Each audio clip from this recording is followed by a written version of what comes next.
Welcome to the Romancing Like Swift podcast, where we talk craft and the business of being an author while fangirling over Taylor Swift. We're your hosts, Morgana, Bevan, and Emily Jane. On this podcast, we'll discuss what authors can learn from Taylor Swift. There are many amazing Taylor Swift podcasts in existence. We know this, but our focus is on mining Taylor Swift's lyrics and business practices for tips to help our fellow authors excel in their careers. Today we're discussing genre blending, and there's no better example than Taylor Swift's transition from country roots to the pop side of things. She's blended so many genres along the way, and particularly now with Folklore and Evermore. They were a bit of a departure for her, but still on the same tracks. And I mean, she pulled in the folk aspect of storytelling, and she's always been a storyteller. So I don't think anybody was surprised. Yeah. And I think that one of the amazing things about her journey with genre building is that she was able to pull in so many additional listeners and keep everybody satisfied, which is really cool. Like I traditionally am not a country fan. And so I don't know that I ever would have really listened to her very much if she'd stayed in country, but then she merged into pop, and that soft transition for me lured me in, and now I'm able to appreciate her entire body of work. Yeah.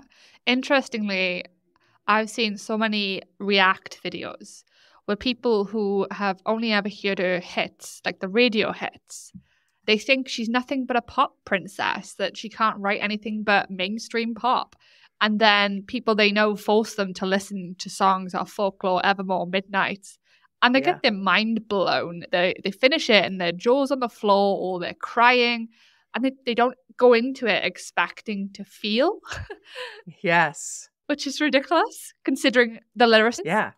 She is amazing at making people feel. And that is, I think she's amazing, not just at songwriting, but at storytelling. That's why we're here doing a podcast about it, because she's an amazing storyteller. And yeah, the way she's able to evoke emotion time and time again is really stunning. Exactly. But before we get ahead of ourselves, shall we define what genre blending is? Yes, I think we should. I think it's one of those, it's pretty obvious, but let's break it down. If you've done the conference circuit, you will have heard John Truby talk about this a lot. It's one of his key talks at the conferences, is the secret to a bestseller through genre blending. Mixing of two genres, taking elements from each, sometimes more than two, and then placing them in a new narrative to create a new aesthetic, and in some cases, new subgenres. Yeah. We can see examples of it across not just books, but film and TV. I think the more easy to understand examples are for because those are ones that tend to have a broader audience, so they're more accessible to listeners, because we all know movies like Guardians of the Galaxy, which is clearly like a blend of space opera, action comedy, superhero. I would add in romance in there. It's got a little bit of fish out of water. It's got a little bit of buddy comedy. All of those things merge into what make it such a great, fun, watchable movie. And then you've got Warm Bodies, which is combining zombie horror elements with romantic comedy. And I don't know if this film started with a book. I think it did. I haven't read it. It might be a comic book. There we go. Okay. So a lot of the examples I've seen of some of the subgenres that have come to exist is they've come from fan fiction. Yeah. And so the fan fiction is inspired by the film and TV medias that exist.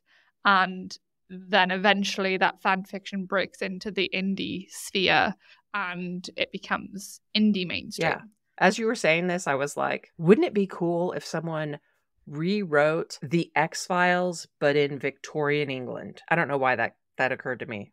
But it's that whole fanfic thing. Because a lot of fanfic came out of X-Files. That was one of the big, what's the word?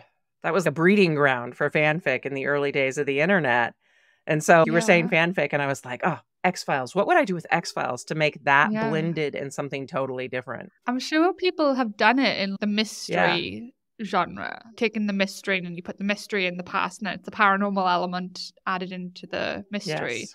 But I guess they take the paranormal and not the alien Yeah. part. Yeah. So listeners out there, if you know of fan or a fiction, doesn't have to be fanfic, that is a blend of X-Files elements and Victorian England, let me know because I want to read that. But back to Taylor, now that we've got this concept down, I guess we all got used to her fitting the pop genre when she made that initial move. But as we've discussed in this podcast, she never quite let go of those country roots. So she was always feeding some way. Once you learn to write lyrics the way she writes lyrics, you're not going to unlearn that. And a lot of that came from her country roots in the way that she tells a story in the 3-minute story. Right. And then that bled into folklore.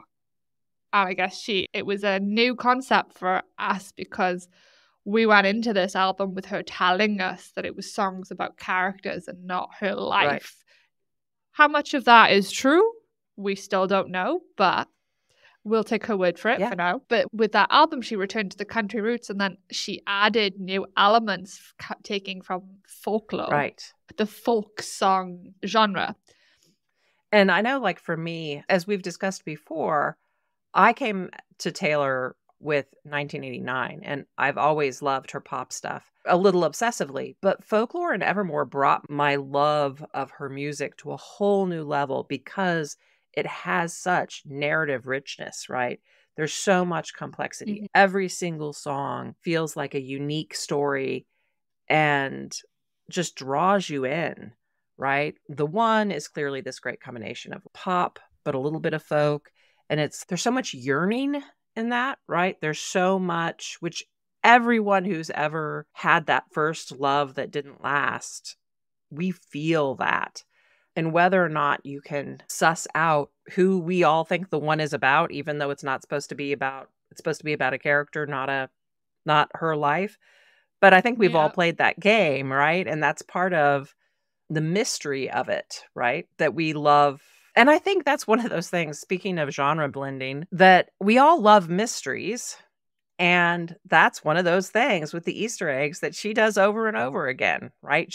One of the reasons we love mysteries is because it engages us in a different way. And that's all of her music has a little bit of mystery, and all of her marketing has a little bit of mystery blended in.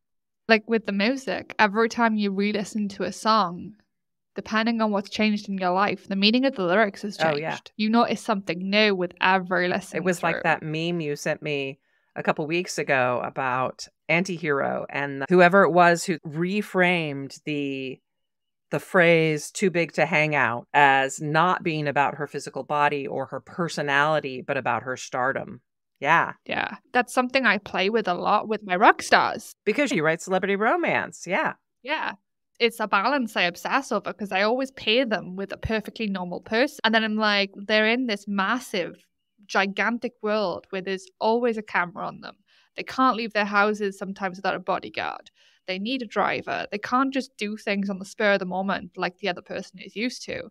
And it's like, how do I merge those two worlds together? Right. That concept of somebody being too big. And I think it's part of the, how do you create a romance compelling enough and deep enough that the normal person is willing to set aside their everyday life forever to be with the hero or heroine, right? That's a big ask. Yeah. It's something I absolutely love about celebrity romance. I guess it's that taking you from your boring everyday life and placing you in something magical and new. But yeah, for me with Folklore, I'm a Folklore era Swiftie. And hearing Exiles for the first time, it was so anti-Taylor Swift. Everything I had ever heard from Taylor was the radio hits, the high energy pop hit. And then you get Exiles. And it was just this slow, deep, emotional melody that just sweeps you in and grips you and won't let you go until you've got to the end. And then you're emotionally devastated because you've gone through this couple's relationship breakdown. And I adored it. And that song is the reason I am now a Swiftie. Yeah. There's so much to unpack in that song. There's so much heartbreak and devastation and so many. We've talked before about the phrase, the bit of the lyric where they are going back and forth with, and I'm not going to get the line right, but you never told me. And she's, I told you so many times. Signs. Yeah, you never gave me any signs. And she's, I gave you so many signs. And I'm going to pause the actual podcast to say, I had COVID last week, so there will be points where my voice is not my normal voice, and you may have to deal with me sucking on a cough drop. I'm mostly better, but I'm also like every once in a while, if I'm talking too long, it just starts to crumble. I swear there's something going around Texas. Yeah, like definitely. I feel like there's always something going around Texas. I don't know. That's a different issue. But yeah, back to Taylor. Exile. So what I was going to say was, I've been married for over 30 years now. And I still love my husband a lot. But any relationship that lasts that long, there are moments where it's fragile, right? And so listening to that song as a, at this point in my relationship with my husband, I automatically cast my mind back to the moments where we had those long-term miscommunications about what path we were on. And it's heartbreaking to imagine. Yeah. Because listening to the song, I imagine some point in our relationship where things just crumbled and didn't get back together. We didn't pull it back together. It's heartbreaking. As romance authors, it's hard for us to look at a list of Taylor's songs and just focus on the genre, because I'm looking at our list and I'm going Cardigan, Betty, August. She got to play with the young love triangle, the coming of age, and making mistakes that feel like the end of the world when you're that age. But in actuality, you grow out of them. And that was a first. I feel like that was a first, that kind of deep diving for her to take that folk melody aspect and merge it with the pop structure across 3 songs on one album that tie into each other. Yeah. And she did it so beautifully and so subtly. And I'm like, I don't even remember in retrospect at what point I realized those songs made a triad, right? Do you know? Do you remember when you figured it out? Did someone tell you, or did you? First time I listened to Folklore all the way through was with the Disney Plus Pond Studio recordings. Yeah. So you get the commentary. Yeah. So when I went into, I think with Betty, there was the Cardigan line. But I had already had the explanation that they were tied. So the second I heard the Cardigan line in Betty, it was like, oh, that's how they're tied. Okay. Like I guess it helped me focus on the more micro level of the lyrics because I knew they were connected. I had listened to the whole thing before that. And I had listened over and over again. And I think I put together Cardigan and Betty long before I put together August with them. August. Yeah. Okay. And my memory is that I put it together on my own and then reconfirmed it with other people and was like, listen to this and see what you think. But I could be wrong. I could be misread. There's a theory, isn't there, that Bedazzle from Midnight, that is connected to this triangle. So somebody I watched in a React video had this theory that it's Betty in the future. Oh. Of course, that's never been confirmed, but their theory was it's Betty in the future. Little romance sidestep for us. But yeah, so Folklore has the pop, it has elements of soft rock, it has the folk aspect, the storytelling structures, the country. It just like transcends that entire album, just like flicks between genres. Like every track is a different mix of genres. Yeah. And it makes it so listenable, right? It makes it so engaging and you just want to go deep on it over and over again. Yeah. Whereas the thing, like most artists, I won't listen to an entire album from front to end. They all start to blend together. Like you can't tell what song was what. And with Folklore, you knew. Right. Yes. Yes. I've had this experience also of, I'm old school. I don't listen on Spotify. I buy albums because I'm a dork like that. And sometimes I try and like dive into new musicians that I'm not familiar with. And I find that it's rare for me to find someone that I love them enough that I can listen to the whole album end to end and enjoy the whole album. Usually it is absolutely, oh yeah, the song that first brought me to them. I like that song. Maybe one more song. And I'll pull those off and put them on a playlist and ignore the rest of the album. And it's a little heartbreaking to me because obviously I want to love more musicians, but let's face it, Same. not everyone is Taylor Swift. Yep, I do the exact same thing. And as you say, it's sad because, yeah, every artist puts the effort into their albums, but they just don't hit the same. And as you say, they're not Taylor Swift. These are debates I have with my kids all the time because, needless to say, they think I'm a dork. I am a dork. And so I'll have the argument of Taylor Swift is the best songwriter of our generation. And they'll be like, I think I probably said this on the podcast before. They'll be like, but what about whoever? And I'm like, no. My son is always, but what about Paul McCartney? Sir Paul McCartney is my 16-year-old son who's, as far as I know, not actually a Beatles fan. But he'll be like, what about Paul McCartney? And I'm like, they're not the same generation, so bite me.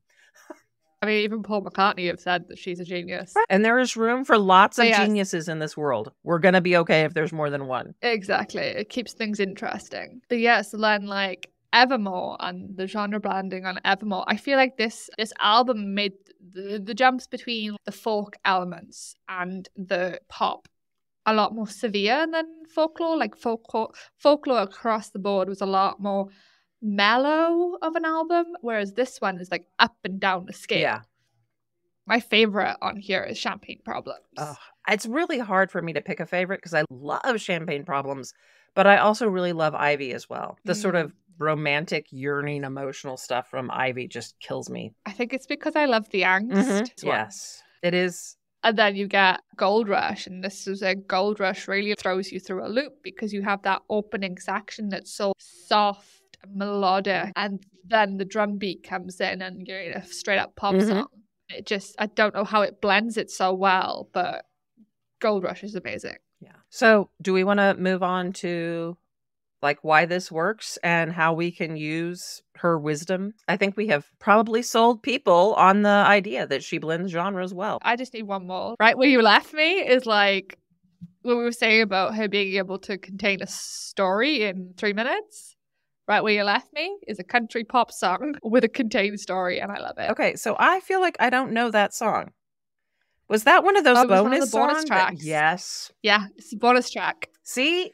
Yeah, she's basically, so the story is she's in a diner and she gets dumped in the diner and she's all made up for this date and he dumps her and the devastation keeps her there and somehow some kind of time thing happens and she becomes part of the diner and nobody can see her. Like the Buffy thing where somebody becomes invisible. It's like that. Like she's stuck there frozen in time and she's begging for him to come back and free her. Oh, how did I never hear this? I know this is the problem with me and my whole old school, I buy an album thing. Album. Yeah, because then when a bonus track comes out, I miss it. Yeah, which is not a good thing to be doing with her right now when she's releasing a new bonus track. Every 10 minutes it feels, yeah. But yeah, so why does it work for Taylor? She's Taylor Swift. Of course it works for her. Right. But the reasons she does it, or the reasons it benefits to do it in her case, was the broadening of an audience. As I said, I've watched so many reaction videos and they've not listened to anything beyond the great hits. And then they get introduced to this softer, more crafted side of her that's not taking influence from where the music industry wants her to be. Yeah. And they're flawed. And I think she did the same thing. My father, me growing up, if I listened to anything that wasn't rock, he'd tut at me. If I went to a concert that wasn't rock, he'd tut at me. Like I had full-on scorn. He'll deny it now, but he did it to me. But now he will listen to a Taylor Swift song because I've introduced him to this new era of Taylor and he can appreciate. And that's the benefit is she's with this jumping around genres. She's broadening her audience. She's bringing more people in. Yeah. She's appealing to people that never would have touched a pop song. And I think she's probably also like keeping her own creative well filled by bringing in new musicians. And I think we can have the whole podcast about that at some point in the future, about the benefit of bringing in collaborations and keeping things fresh. Yeah, collaboration. That's a story for another day. But just to touch on that, I think that probably keeps her motivated and interested and engaged in her own work, because as creatives, it can be hard to stay motivated and go back to the well over and over again. And there are times when life just kicks you in the teeth and gets you down, and you need something to draw you back to your creativity and because you let it go entirely, because we go a little crazy if we try and walk away. But those collaborations renew our spirit for the work, I guess. I'd say for Taylor, it's not just artists she collaborates with. It's producers, it's new methods of songwriting. We all need, as authors, we're always looking for a challenge. Right. We might not like to admit it to ourselves. I don't. But every single book we write, we try to do something else different that makes us feel uncomfortable. Right. And we get halfway through the book and go, why the hell am I doing this? Right. Why did this seem like a good idea? Yeah. By the end of it, you feel incredible. Yeah. Absolutely. And I'm not going to say the only stories that are worth writing are the ones that scare you a little, but you definitely need to write the stories that scare you, because it's important as a human to keep stretching and growing and of who you are and what the work you're doing is. I mean, I hate doing it, but I do it accidentally, and then it's not until I'm in the middle of the book and I realize I've done it to myself. But by the end of it, they end up being some of my favorite books. Yeah. And there's nothing more scary than that moment where you might not be able to pull it off. But it's also part of, A, it's going to create a person, right, is facing that moment.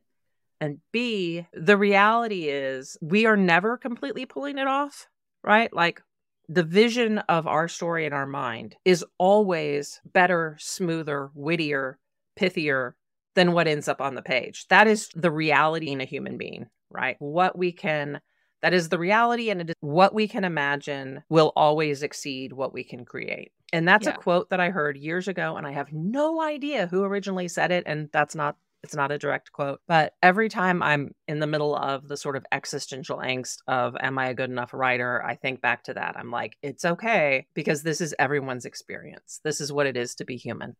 Yeah. And I guess, luckily for us authors, we all have editors. Well, at least I have an amazing editor who knows exactly what I was trying to do and goes, you need a line here to finish that off, and you need to cut that out because that just takes away from it.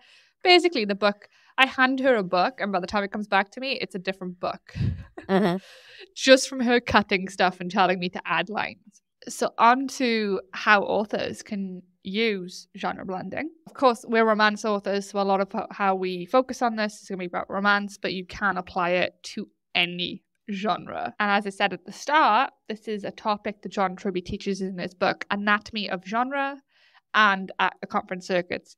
Do a search on YouTube. You will find many talks. To recap, he suggests that to compete, you should be blending 2 to 4 genres, and it could aid in transcending above existing books in the genre. But at all points, you have to pick one genre.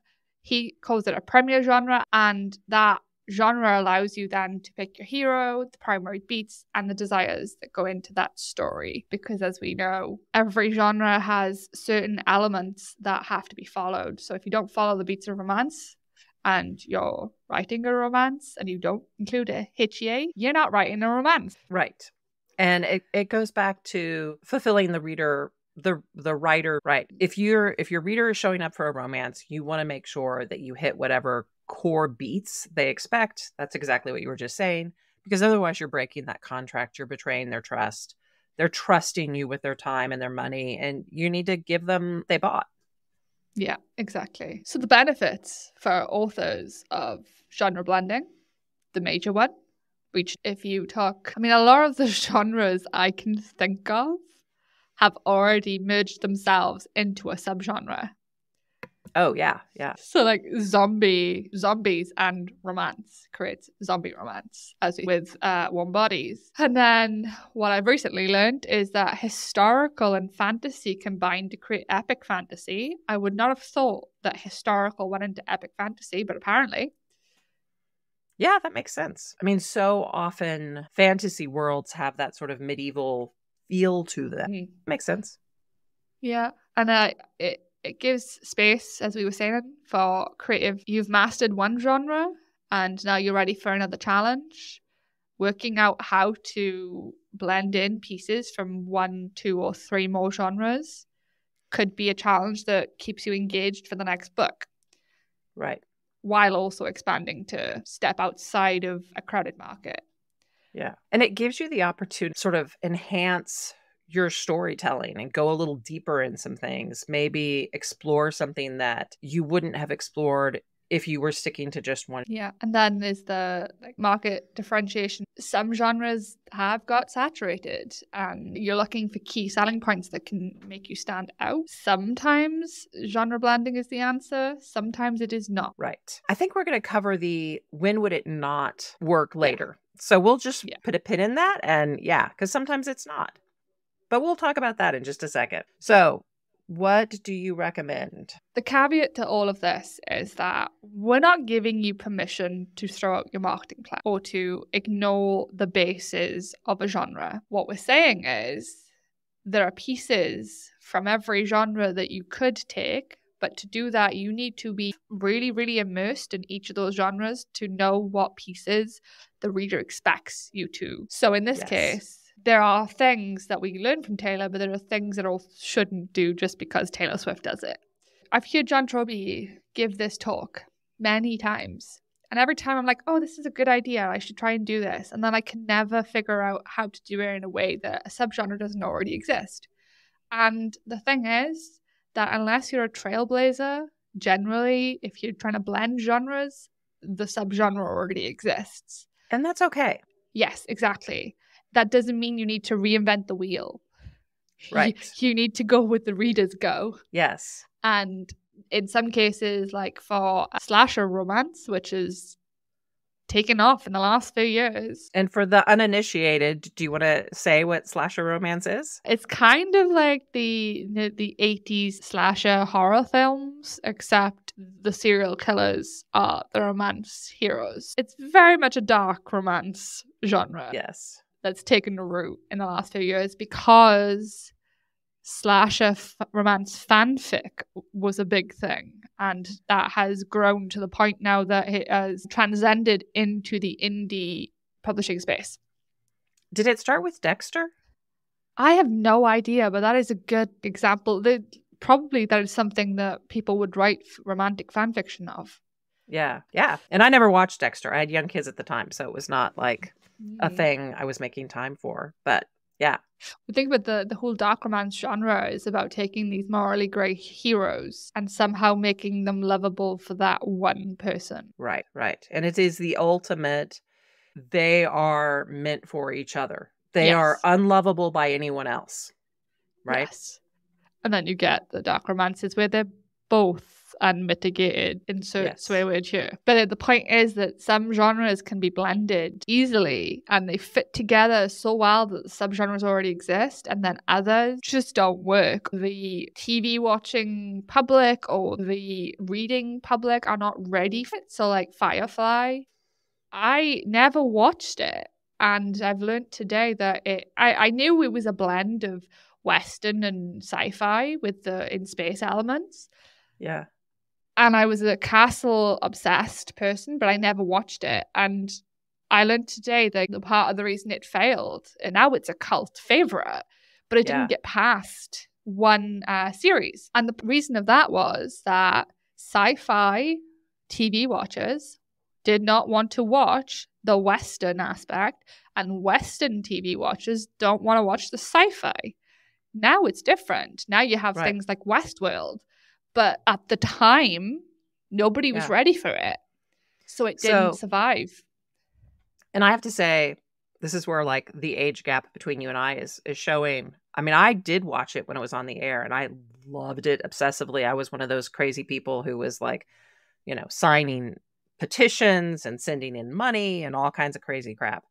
And part of the reason I watched it, I was, of course, a huge Trekkie fan before that. I mean, Star Trek fan, Trekkie. But also, like, my big claim to fame is that I went to high school with Alan Tudyk, right? Saw that, like, when I realized he was in it, and then it was like sci-fi, I was like, oh my God, this is the perfect show for me. And it did, in fact, turn out to be the perfect show for me. Have you watched it yet? No. Ah, No, I have okay. not. I love the paranormal aspect of TV, but yeah, Yeah. that is a hole I have to fix. So I would argue that there's a couple of things that made it not it was so ahead of its time. And yes, part of it is it's that blend of Western and sci-fi, but another element is that it has so much world building, right? That it's not an easy entry.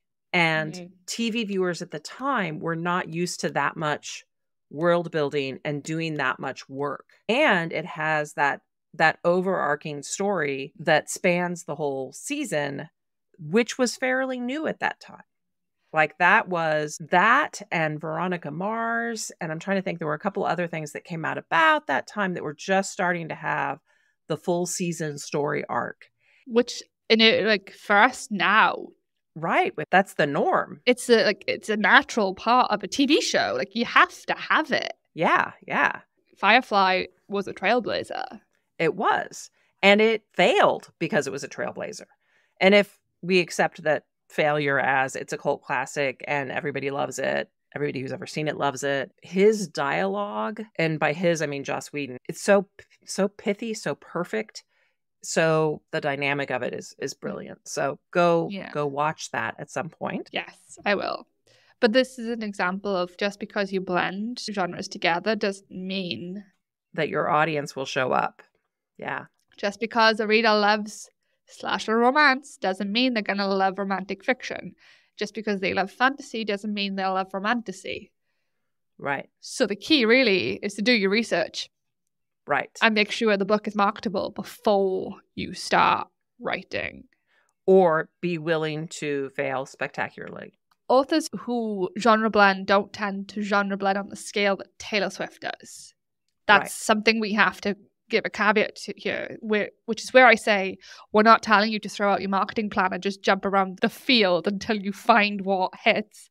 We're telling you that there are some authors that have done this and they have branched off into separate pen names. Even if it's just an initial, they have separated them.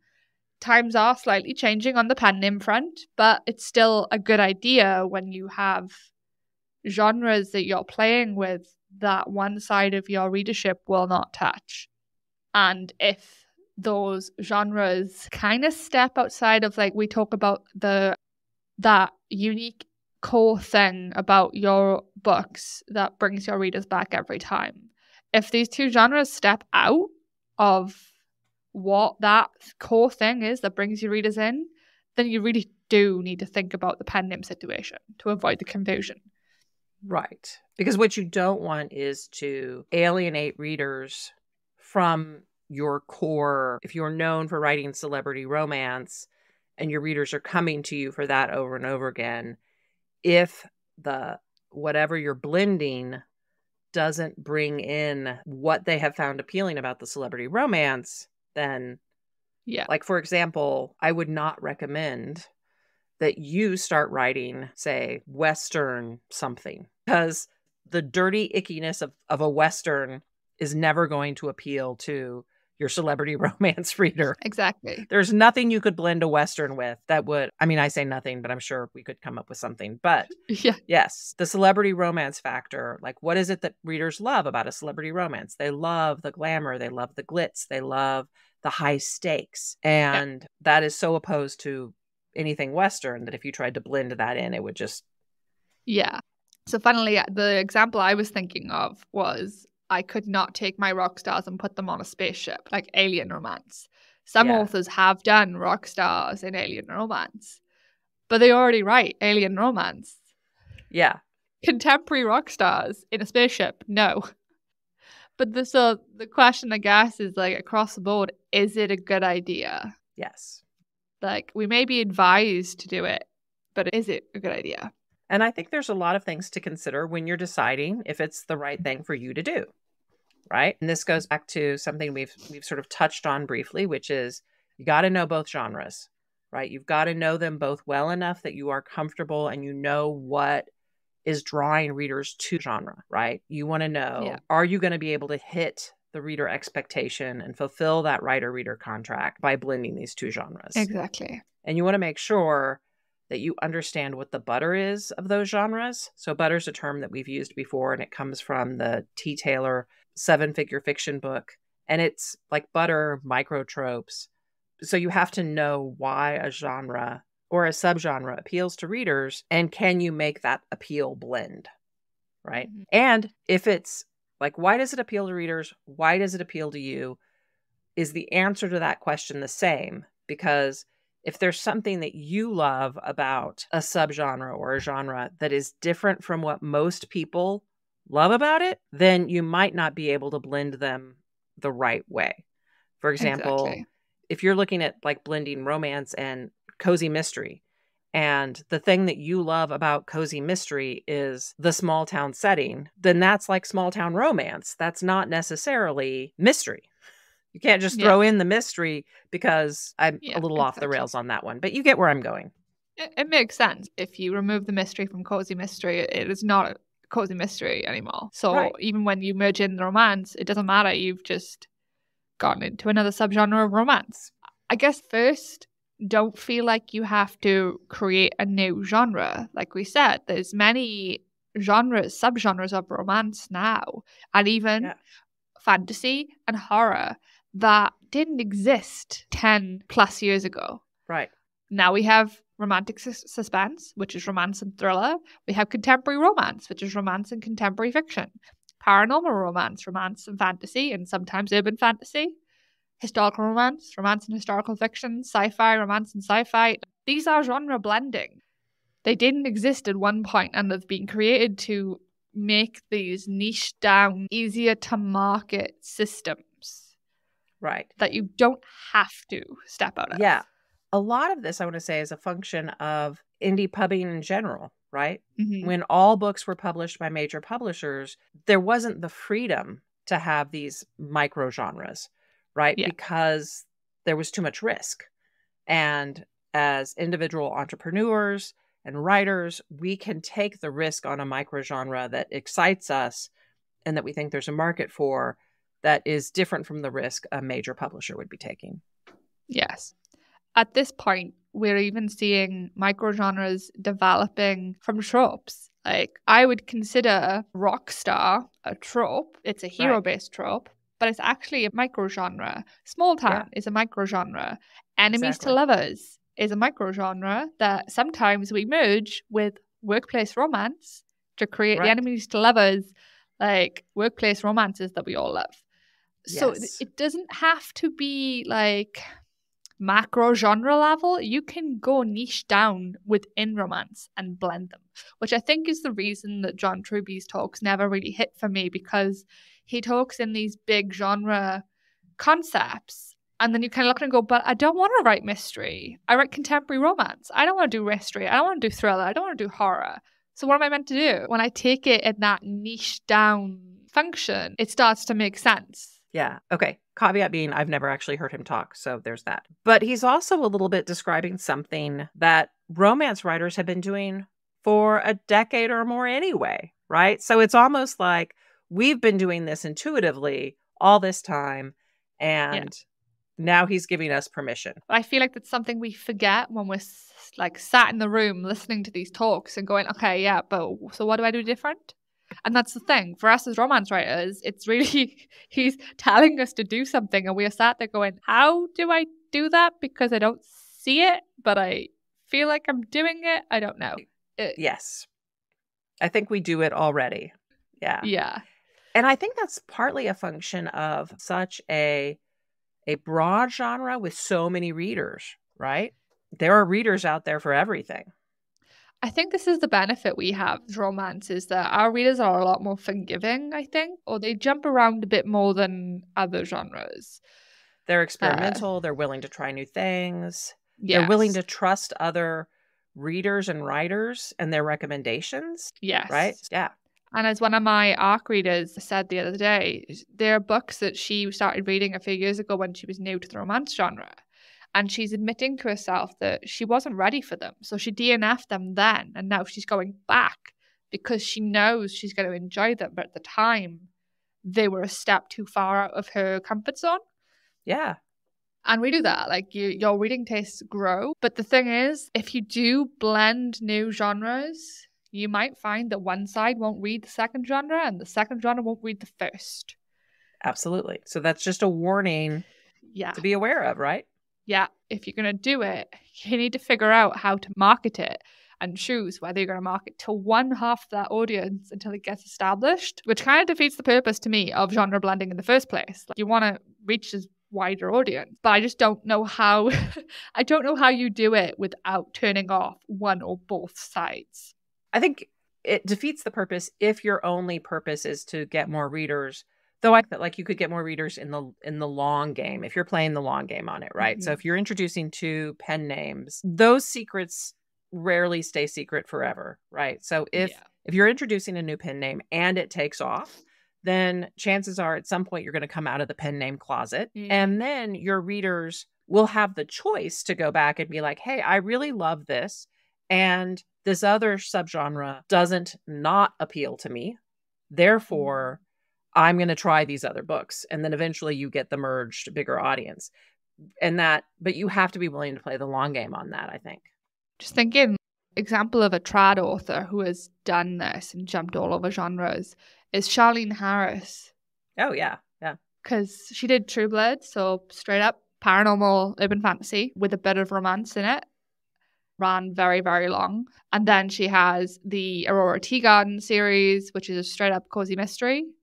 No paranormal to that whatsoever. And then she has, I think it's called True Sight, where a woman gets hit by lightning and suddenly she can find the final resting place of missing dead people. So like 3 totally unconnected things, and she made it work, but she was trad in a time when I think trad was probably a lot more forgiving of authors jumping all over the spectrum. Well, another author who's done that is Stephanie Bond. I don't know if you've ever read her. No. She started with Harlequin, and I was a huge reader of her Harlequins. I loved her Harlequins. They were like perfect. And then she jumped to more like women's fiction and longer fiction. It took me so long to make that leap with her. This is like a reader thing, right? Like sometimes readers are just stubborn and they're like, nope, not going to do it. And when I eventually started reading her women's fiction, they're sort of like, she has sort of like mystery comedy, a little bit of a Janet Ivanovich vibe. I loved them. They were delightful, but it took me a really long time to follow her with that. And so it is a risk. Yeah, absolutely. Sometimes it's a risk that you don't take willingly. If it's a thing of the muse isn't talking to you and you have to change directions, that hurts sometimes because you have to just take a leap. And I'm doing it with my 2 pen names now. The muse wants paranormal romance, but I need to continue writing contemporary romance. I'm having to find not a way to genre blend, but a way to make myself persevere through 2 genres and how to market 2 genres. Right. If you are someone who is a trailblazer, don't get caught up in the excitement of genre blending just because it's like sounds so new and exciting. Like you got to really think about, are you doing it because it's something you really want to write? Or are you just sort of enjoying the fact that you're clever and you've thought of something no one else has thought of? So no one that I know of has ever written the Chupacabra bondage stepbrother rom-com. I should not go out and write that just because I had the idea, right? Like that's the most random pile of crap I could throw together. I'm sure there is someone who could write that and would make it amazing. And the thing is, there is an author who could make anything work. Right? Like I never would have thought the Minotaur sex worker rom-com would work, but Morning Glory Milking Farm's totally delightful and I loved it. And she's awesome, right? But don't write something just because it's totally unique. Write it because it's unique and you love it and you want to write it. Yeah. And also be willing to fail if the market's not there yet. Exactly. Yeah. And I think this is part of the reason that slasher romance, to bring that back, has taken off, is because I don't know when it started. I've spoken to my author friends who write in the genre and they think it's very new. I certainly didn't start noticing it until late 2021 when Molly Doyle's released Scream for Us, which was a novella following masked serial killers. And the fans went crazy for it. It was her debut and it was all over every reader group that I was in. Every single one. Yeah.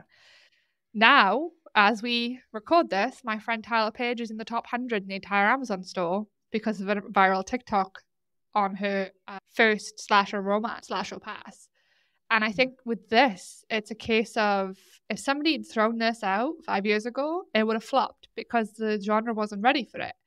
But in the meantime, it's had extreme work while the dark romance genre has expanded and become deeper and delved into more areas. Slasher fanfic has been brewing for years.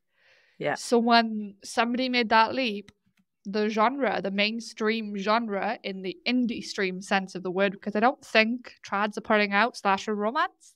Yeah. And this is an example where the indie world allows for these niches, micro genres to become a thing. But by the time the readership was ready for it, plenty of authors had already trained themselves on slasher fanfic, a genre that they loved.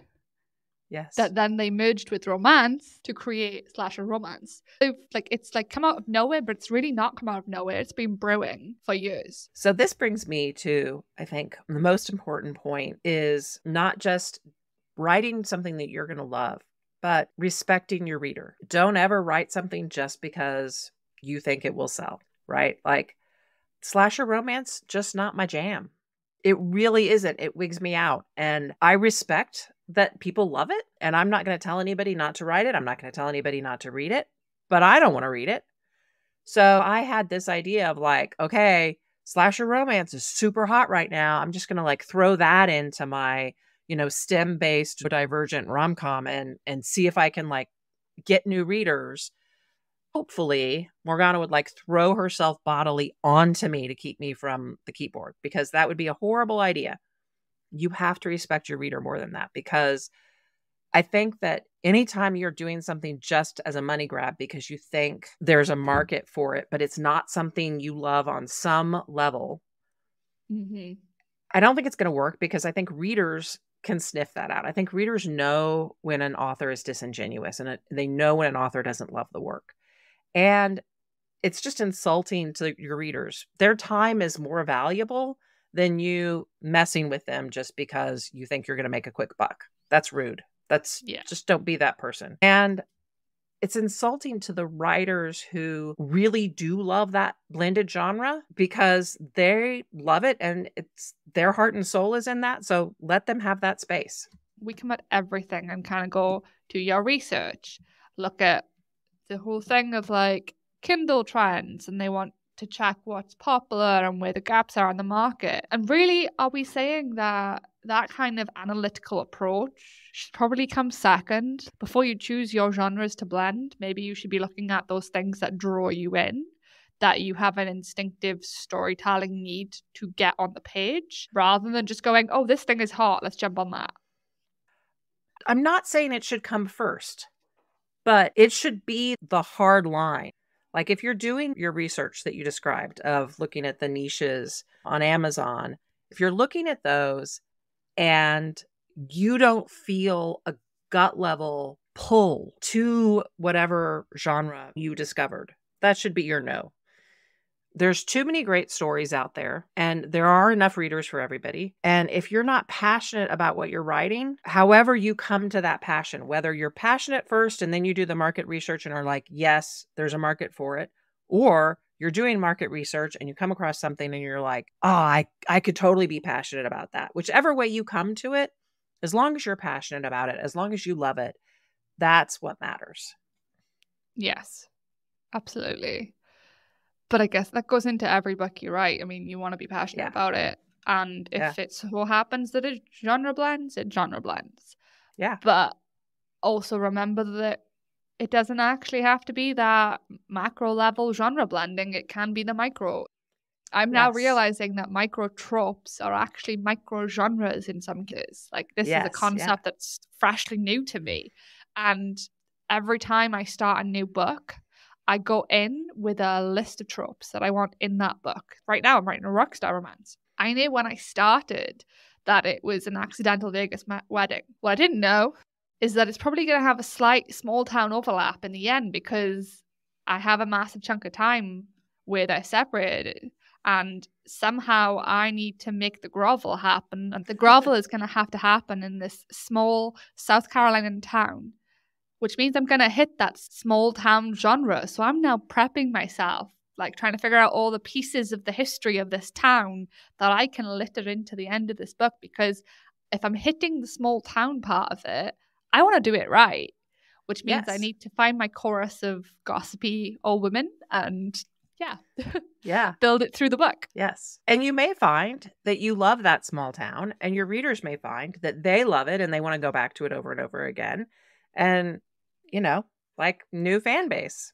We'll see. I don't know how I feel about being a Brit writing a South Carolina town. We'll see how this book goes off. Yeah. I don't know. I feel like there's a lot of not Americans who write books that are set in America. Yes. And I'm okay with that. Yeah. I've just never been that person. Yeah, I feel like that the people who do it tend to write in generica, right? Like they write in any town. Yeah, and I'm much more of even with my normal rock stars and actors and my hockey players that I'm developing, I like having that like physical place. I do too. I like knowing where it is, and I like building the history and knowing the topography and knowing that one day I can be the marketing genius that goes to the tourism board with a book idea and then get some kind of boost from that. I like location also. But I also know that there are plenty of readers who don't care about location. Like they're not in it for the setting. Yeah, that's why there's readers for everybody, right? Yeah, exactly. But yeah, so point one of what you need to do if you're considering it, know both or all genres and what features are key in that genre. And then make your marketing punch list of the points you're going to hit that you're going to use to market that book. Yes. Then you need to decide what the base genre is. Like, are you writing a romance and then adding elements on top of the romance? Are you writing a fantasy and adding elements on top of the fantasy? That'll change how you approach it. It changes the reader demographic. It changes reader behavior. And then figure out if the audience already exists. So like with slasher romance, there was the fanfic reader base already there. I just did a consult with a War of the Worlds retellings author, and I was like, you've got a massive fanfic base there. Find a way to tap into it. Yeah. And I think that's a joy that authors coming from a big fanfic background get to play with. Like Lit RPG. Lit RPG didn't exist. It's being created because of the indie space. Right, exactly. Are there any lit RPG romances? I don't know. Probably. I've never read lit RPG, so I don't know. I think it's a genre that wouldn't appeal to, like if you wrote a lit RPG romance, it would appeal to a very small niche of the lit RPG audience because it's majorly male gamers, and women, but generally I don't get the feeling it has a lot of romance in it. But yeah, so if you figure out what the audience should be and realize it's not there, then you're a trailblazer and you need to consider if you're prepared to take the hit if it doesn't hit the mark. Exactly. And if you're up for that risk, you need to make a plan on how you're going to market 2 audiences or more without alienating both of them. And as always, when Morgana starts talking about marketing, I'm like, God, that sounds like a lot of work. Which I guess it is. It is, yeah. I lost an entire day writing TikTok hooks yesterday for 2 books. And I just wanted to write the next book. Instead, I was dealing with hooks. And the last thing I would say on this, like in preparing for it, when you figure out that the audience exists, you almost want to dig in and figure out who they are, what they want, what they like. Are they predominantly male?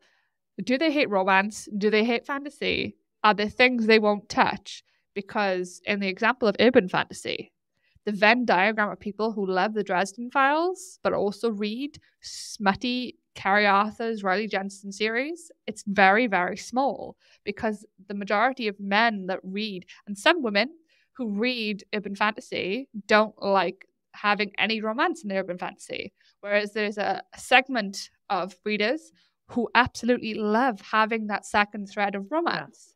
And to the point that urban fantasy has now become a subgenre of reverse harem. Oh, yeah. And is a major storytelling vehicle for reverse harem romances. But you'll never find the Dresden File lovers reading reverse harem urban fantasy. Absolutely not. Touch that with a 7-foot long pole. Exactly.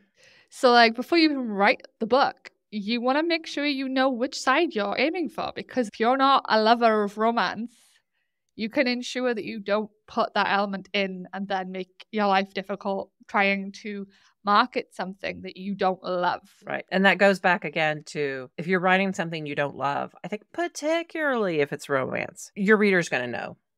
Your reader is going to know that you don't love it. Your reader's going to know that you don't respect it, and they will not show up for you. And they might even roast you alive. Yeah.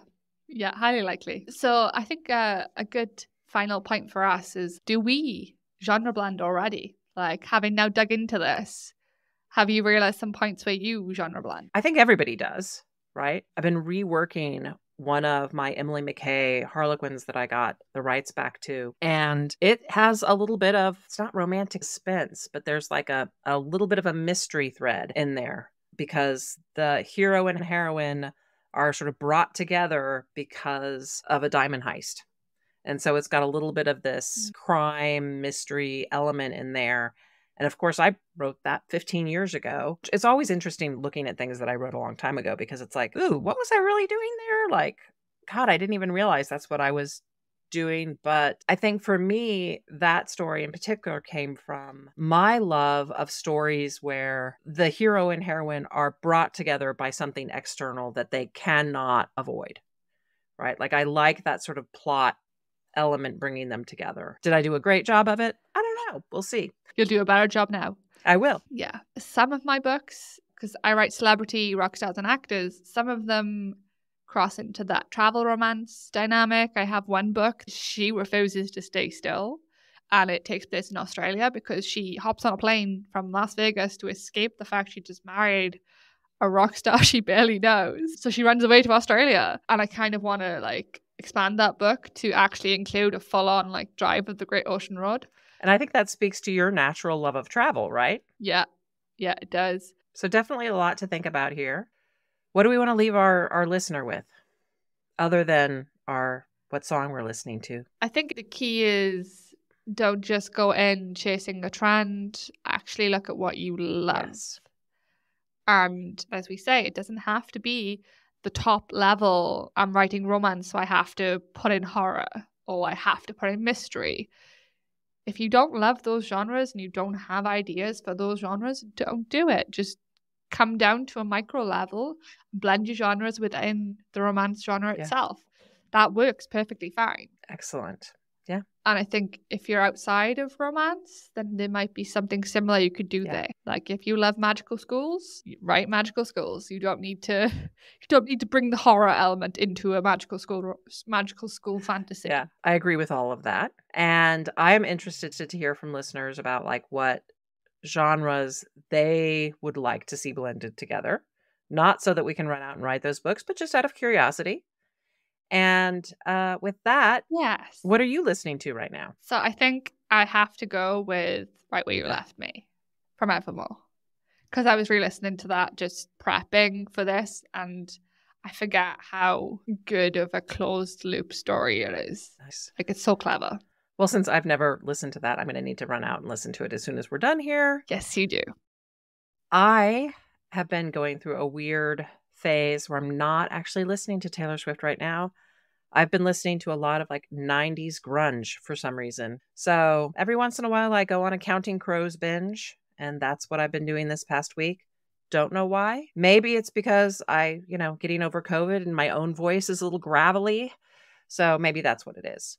Yeah. I mean, to the aside, like, I'm on a Heart of Dixie rewatch. And so my country playlist is growing again. Nice. But this has been a very long episode. Yes. So if you're still with us, thank you for staying. Please drop a comment and let us know. Yes.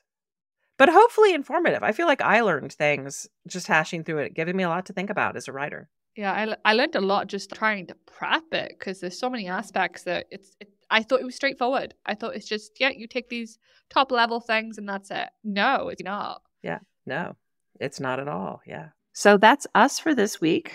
As always, hit us up for what you're listening to and loving right now. Thanks for tuning in to Romancing Like Swift. We'll see you next time, where we'll explore another aspect of writing or business, Swift style. Happy writing.